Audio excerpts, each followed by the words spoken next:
Hello everyone, welcome to Srijo kitchen. ఈరోజు వీడియోలో breakfast, lunch, డిన్నర్లోకి హెల్తీగా 10-15 నిమిషాల్లో చేసుకుని మునగాకు జొన్న రొట్టె రెసిపీ. దీనికోసం ముందుగా మునగాకుని శుభ్రంగా ఆకులన్నీ తెంపేసి కడిగేసి ఒక ప్లేట్లో పెట్టేసుకోవాలి. తర్వాత స్టవ్ పైన ఒక కడాయి పెట్టేసుకొని దాంట్లో కొంచెం ఆయిల్ పోసుకొని కొంచెం జీలకర్ర, వెల్లుల్లి, కొంచెం పచ్చిమిర్చి, సన్నగా కట్ చేసుకున్న ఆనియన్, కొంచెం క్యారెట్ తురుము కూడా వేసేసుకోవాలి. ఇప్పుడు మునగాకుని కూడా వేసేసుకోవాలి. ఈ క్వాంటిటీ మునగాకు ఎంత వేసుకోవాలనేది మనం రొట్టెలు ఎన్ని వేసుకుంటామో దాన్ని బట్టి వేసుకోవచ్చు.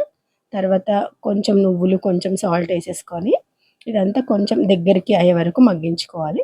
జస్ట్ మునగాకులో పచ్చి వాసన పోవాలన్నమాట, అంతే. సో ఇప్పుడు ఒక కప్పు వాటర్ పోసేసుకోవాలి. ఇక్కడ ఒక కప్పు జొన్న పిండి తీసుకుంటున్నాను కాబట్టి ఒక కప్పు వాటర్ పోస్తున్నాను నేను. ఆ వాటర్ అంతా కొంచెం అట్లా మరగాలి. సో చూస్తున్నారు, అది కొంచెం అట్లా మరిగిన తర్వాత ఇప్పుడు జొన్న పిండి వేసేసుకోవాలి. ఇంకా జస్ట్ అదంతా కలిసేలాగా కలిపేసుకొని స్టవ్ ఆఫ్ చేసేయాలి. చూసినారు కదా, అది గట్టి పడిపోతుంది. ఇంకా దీన్ని దించేసి మనం కొంచెం చల్లగా కానియాలన్నమాట. ఆ వేడికి ఆ పిండి అనేది మగ్గిపోతుంది. సో కొంచెం గోరువెచ్చగా ఉన్నప్పుడు మనం చేతితోని బాగా నీట్ చేసుకోవాలి దాన్ని. సో అట్లా మంచిగా ఎంత నీట్ చేస్తే మనకి చపాతీలు అనేది అంత మంచిగా వస్తాయి అనమాట. సో ఇట్లా ఈ ముద్ద వచ్చింది కదా, దీంట్లో నుంచి ఎన్ని చపాతీలు కావాలో, ఎంత సైజు కావాలో అంత చేసి పెట్టుకోవాలి. ఇప్పుడు కొంచెం పిండి వేసేసుకొని నార్మల్గా చపాతీ కర్రతోని మనం అట్లా రోల్ చేసేసుకోవాలి. ఇది రౌండ్గా కావాలనుకుంటే షేప్ కోసం మనం ఏదైనా బాక్స్ మూతలు ఉంటాయి కదా, వాటితో మనం ఇట్లా ప్రెస్ చేసినామంటే చపాతీలు మంచి రౌండ్గా వచ్చేస్తాయి. జొన్న రొట్టెలు చూస్తున్నారు కదా.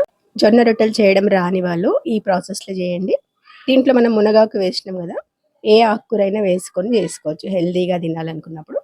ఇది మనం బ్రేక్ఫాస్ట్లో తినొచ్చు, లంచ్గా తినొచ్చు, డిన్నర్లో కూడా తినొచ్చు. చాలా చాలా హెల్తీ.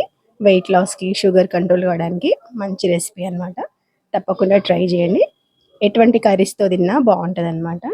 సో మరి వీడియో నచ్చితే కనుక తప్పకుండా లైక్ చేసి షేర్ చేసేయండి, హైప్ చేయండి. ఫస్ట్ టైం నా ఛానల్ చూసిన వాళ్ళు సబ్స్క్రైబ్ చేసుకోండి. ఇక్కడి వరకు వీడియో చూసిన వాళ్ళందరికీ చాలా చాలా థ్యాంక్స్. మళ్ళీ ఇంకో మంచి వీడియోతో మేము ముందుకు వచ్చేసాను. అంతవరకు బాయ్ బాయ్.